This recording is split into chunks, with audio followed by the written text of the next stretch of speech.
gente, tudo bom? Mais um Na Ponta do Lápis no ar, aqui na tela da TV Câmara Campinas. E hoje eu quero que você se questione aí. Será que se quando você era mais jovem, lá na época da escola, já tem um tempinho aí que eu saí da escola, não sei quem que tá assistindo do outro lado, se já tem muito tempo também, eu tenho pouco tempo, mas será que se lá naquela época você já tivesse estudado um pouco sobre educação financeira, será que hoje você seria mais bem resolvido com suas finanças? Será que você seria mais organizado, mais planejador aí dessas contas? Pois é, existe no Brasil algumas iniciativas de se implantar educação financeira na escola, ensino fundamental, ensino médio. Será que isso aí é interessante? A gente vai falar sobre essa questão aqui com o professor de economia, Fernando Nogueira da Costa, que está novamente com a gente aqui para dividir muito conhecimento e a opinião dele sobre esse assunto. Fernando, obrigada novamente. É um prazer, como sempre.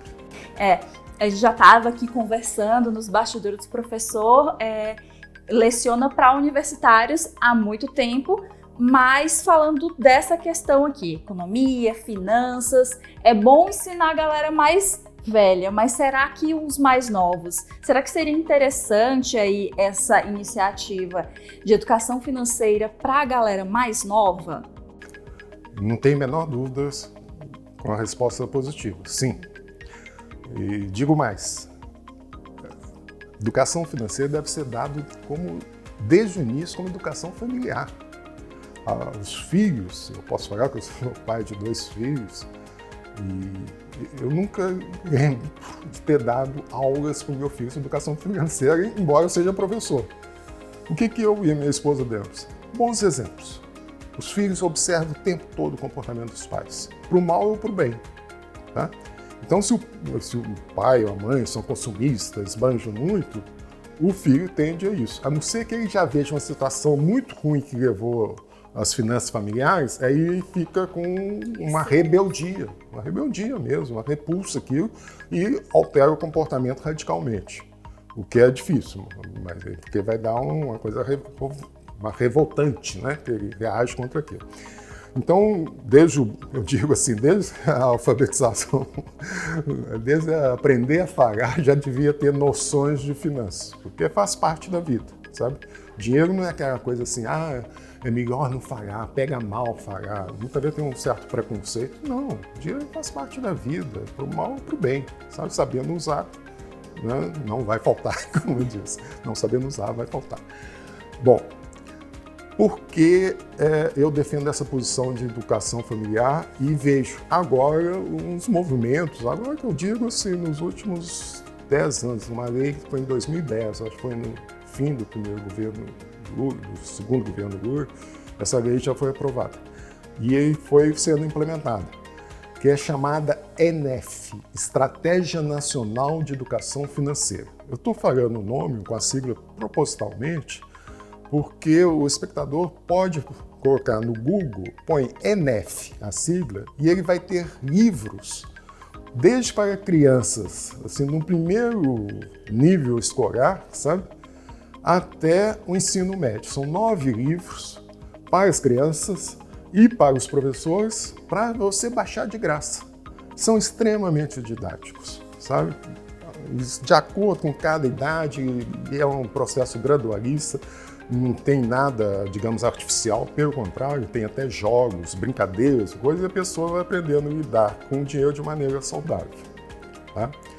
Então, tem alguns princípios que eu acho que é bastante recomendável, você pode ensinar para uma criança. Essa é uma coisa que eu acho curiosa.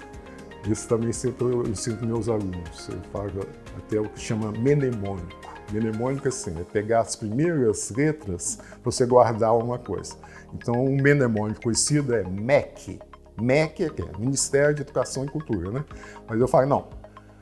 São os bens para as diferentes fases da idade. Então, tem bens da moda, primeiro, que é os bens de pessoas desejam porque tem mentalidade infantil. Então, isso que eu lembrei por causa disso. Mentalidade infantil, assim, mamãe, eu quero porque meu coleguinha tem. Eu quero porque os outros têm. Então isso que chama bem da moda. Ah, eu quero porque os outros estão usando. E a pessoa leva essa mentalidade infantil até o resto da vida. Esse é um tipo de bens que deve ser evitado, bens da moda.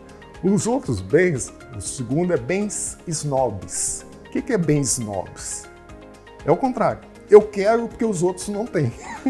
Isso é a fase juvenil, de adolescente. Eu quero me diferenciar da multidão, no coletivo. Então eu quero porque os outros não têm. É o bem snob, sabe? E compra roupa, diferenciado, gasta muito nisso, quer ser diferente. E aí tem o terceiro bens, o MEC chama de consumo de luxo, que é uma mentalidade senil, que eu falo, de idosos feito eu.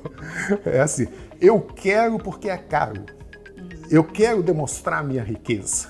E aí, muitas vezes é uma falsa riqueza, eu vou comprar um carro, mostrar que eu posso comprar um carro zero, um carro de luxo, sabe, ter uma mansão, umas coisas muito além dos recursos que a pessoa tem, mas puramente por efeito de demonstração. Eu quero que as pessoas me respeitem por causa do meu status, aparentemente eu sou rico. Então são 3 tipos de bens que devem ser evitados, sabe? Bens da moda, bens nobres e bens de consumo de luxo. E quais são os bens essenciais que as pessoas devem para aprender até desde a origem, assim, primeira formação escolar, evidente, de acordo com cada idade, né, com técnicas de idade. Primeiro, saúde. Segundo, segurança. Segurança, tanto segurança física como segurança financeira. Tá? Depois, chama pertencimento. Pertencer a uma causa coletiva. Isso é uma das coisas que dá mais prazer na vida. Quarto, representatividade. Assim, a pessoa tem um espaço onde possa se assumir. Pode ser um espaço privado, sua casa, também tem um espaço, junto com um grupo de amigos, que pessoas tolerantes, que toleram como a pessoa é e tem tolerância em relação aos outros. Depois, harmonia com a natureza. O ser humano precisa de natureza. Depois, afeto. Afeto é essencial na vida de qualquer um. E, finalmente, lazer. Lazer criativo. Essa sigla tá ficando grande, hein? O MEC tá ganhando. Sabe qual que é o meu mnemônico? Sabe que é o meu mnemônico? Por que eu consegui memorizar isso na minha idade? Eu faço o seguinte, SSPR. Hífen, AU. Aí eu lembro assim, SSPR, Secretaria de Segurança Pública, Rio. Que é um problema de segurança. E o UAU. O que é o UAU? Com H. Era o nome do computador do filme 2001, Uma Odisseia no Espaço, que são as letras anteriores de IBM. Não é? H. Então, esses são os truques para você ter uma boa memória e lembrar. Mas o que é relevante? Quando você conta uma história, assim, seja do MEC, seja do SPR-AL, a pessoa acha assim, uma coisa meio maluca. Mas isso atrai os alunos. São técnicas didáticas. Você conta essa história, ela não esquece mais. E aí entende assim, o que é bens supérfluos, que você deve evitar, e o que são os bens essenciais. Esses bens que eu falei, você gasta dinheiro para investir nisso, para ter afeto, para ter harmonia com a natureza, para você ter um lazer criativo, fazer pintura, fazer escrever, se gosta de escrever, né? Apreciar cinema, arte, de uma forma geral. São coisas que não custam. E a pessoa aprender a dedicar a sua vida a isso traz muito mais felicidade. Isso é um estudo, chama Economia da Felicidade, traz muito mais felicidade do que ir no chamado shopping terapia. O que é o shopping terapia? Quando a pessoa está assim, tristinha, deprimida, infeliz da vida, aí eu vou dar um rolê no shopping, que aí vou comprar umas coisinhas, umas roupinhas, vou ficar feliz. No momento que saiu da loja, acostuma com aquilo, volta mesmo a felicidade. Então, isso que eu estou falando. Desde a infância, desde a infância a pessoa habituar a isso. O que são os bens essenciais? O que é importante? Cultivar amizade, né? Afeto, é muito mais importante que qualquer bem de consumo. E você colocando essa questão como um professor universitário que já trabalha com isso há muito tempo, você vê que não é só números, que não são só valores, toda essa questão aí de que você pode pegar lá desde a época da escola, mais jovem, você vai aprendendo sobre valores, não só valores físicos, mas valores de o que representa isso. Valores né? morais, muitas vezes, tem a ver mais com filosofia, que é uma sabedoria de viver. Filosofia é isso, uma sabedoria de viver. Então, esse conhecimento filosófico que vem da antiguidade, da Grécia Antiga, né? Isso, qualquer ser humano tem que aprender isso. E facilita viver. Aí vai superar a angústia, vai ver o que isso aqui não é supérfluo, né? Interessa essencialmente essa boa vida, sabe? Felicidade, eu alcanço felicidade, são momentâneas, mas boa vida é permanente. Os bens que dão boa vida são os que eu citei, sabe? Então, você ter saúde é essencial, né? A pessoa não tem total controle sobre o corpo, então tem que cuidar da saúde e assim por diante. Agora, vou pegar o seu ponto e desenvolver assim, hoje, na fronteira assim, da teoria econômica, nessa área, se estuda finanças comportamentais, que é psicologia econômica, sabe? As ciências estão virando transdisciplinar. Não existe mais aquela coisa especialista. Eu sou economista, não entendo nada de psicologia, de filosofia, política, sociologia. Não. Pessoas têm que entender de tudo. Porque a vida não há a disciplina é uma divisão artificial da vida. Então, para ter um bom conhecimento assim, sobre, no caso, educação financeira, você tem que ter esse conhecimento dessa psicologia econômica, da psicologia econômica dos investidores, dos consumidores, os erros contumazes é aqueles que se repetem sempre, para você evitá-los. Então, hoje já existe um campo onde você estuda assim, quais são os erros que a gente deve evitar. Por isso, a educação financeira é relevante. Você evita cometer erros durante toda a sua vida. E você, digamos, domestica sua mente, você tem um autocontrole sobre a sua mente, sabe? Para planejar ao longo da sua vida. Você falou sobre números. Não precisa só saber números. Você perde o medo de números também. Muitas vezes, isso é número, não quero nem pensar. Não, tem uns números que são fáceis. Eu vou dar um exemplo que pouca gente conhece. Se eu te perguntar assim, quanto você deve ter dinheiro acumulado em 35 anos, quando você tiver 35 anos? Já pensou a respeito? Olha, não me faz pergunta de conta para eu não passar vergonha aqui na frente da TV. Tá. Então eu vou te dar uma dica que eu aprendi, que é um algoritmo que dá um planejamento de vida financeira da vida toda, que é fácil de explicar. Você pode explicar, não diria para uma criança, mas para um adolescente já se consegue explicar. E é o seguinte, com 35 anos, geralmente você tem 10 anos de trabalho profissional. Tá? Se você planejar, o primeiro planejamento é fazer curso universitário, isso é todo esforço para estudar bem e fazer a melhor universidade possível. Né? Aí passa os 10 anos, você estuda. Você deve ter, com 35 anos, um salário anual acumulado. Vou dar um exemplo, você ganha R$5.000, você conseguiu. Aí você tem, vezes 12, um salário anual, R$60.000. Aí com mais 10 anos, 45, você deve ter 3 salários anuais acumulados. Você ganha R$10.000, 120 mil, vezes 3, R$360.000. Mais 5 anos, 55, você deve ter 6 salários anuais. Quem aí em casa está perto desse valor? Se tivesse educação financeira lá na escola, será que já teria conseguido aí juntar um pouquinho? E eu comprovo com meus alunos, sim, sabe? Então, o algoritmo é 1, 3, 6, 9. Um 9 seria com 65 anos. Você pega a partir de 35, de 10 em 10 anos. E isso vai te dando um balizamento.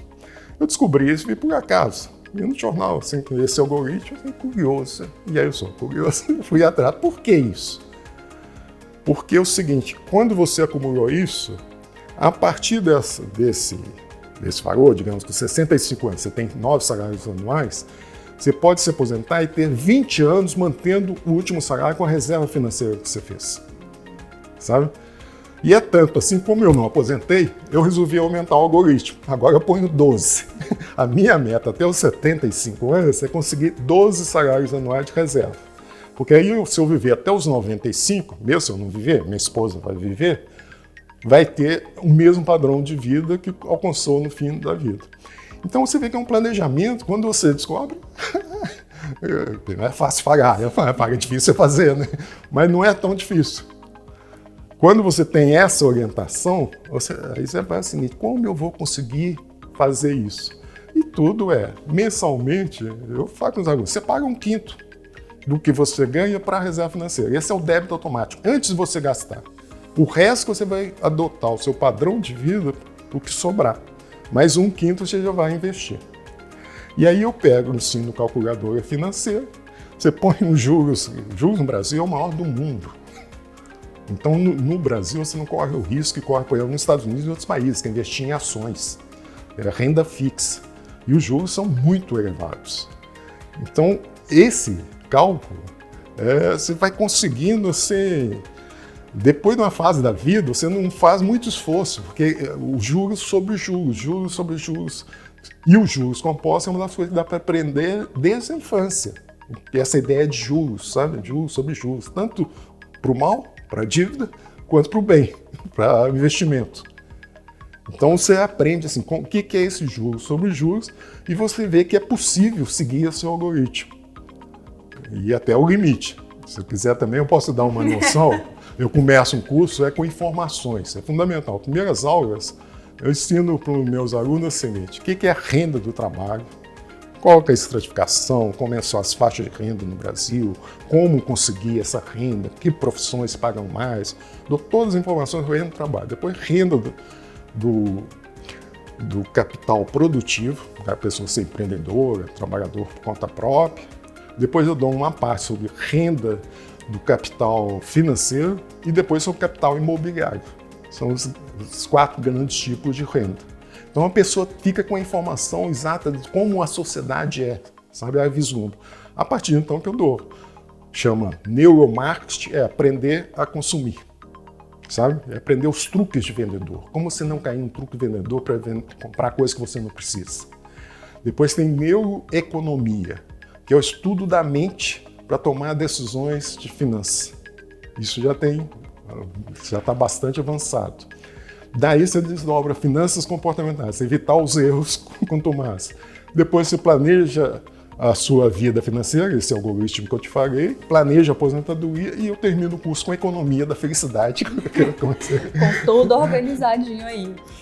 E falando assim, além de questão de valores morais que a economia pode trazer para a gente lá desde criança, a gente também pode falar em números mesmo, né? Em valores, porque, por exemplo, segundo o Serviço de Proteção ao Crédito, o SPC,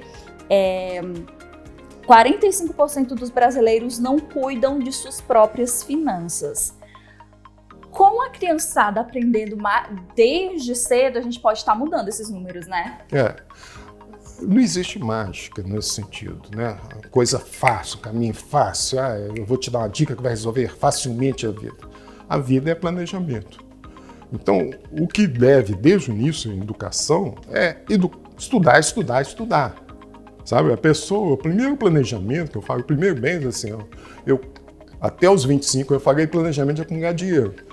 O que eu devo falar assim, não, até os 25 anos você deve estar formado em curso superior, sabe? Se possível, já emenda um mestrado.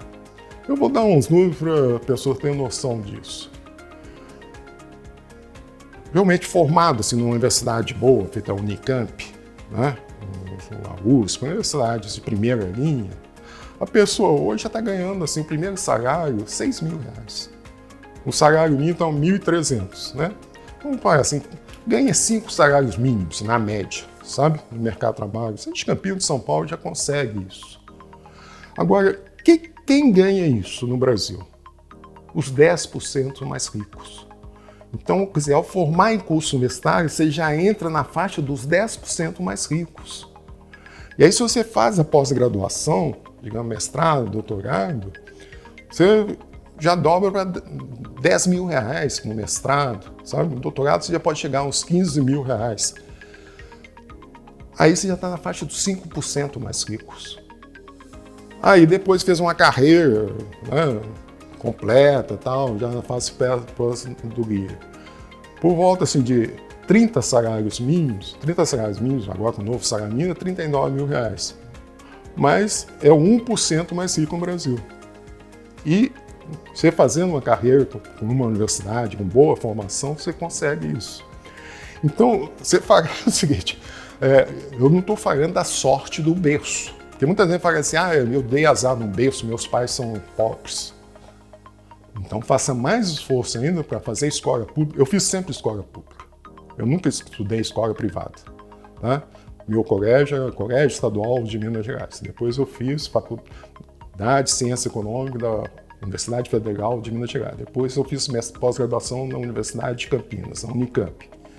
Então eu sou uma cria do ensino público gratuito e de ótima qualidade. Agora, sempre tive que estudar, sempre fui o melhor aluno da sala, sem falsa modéstia.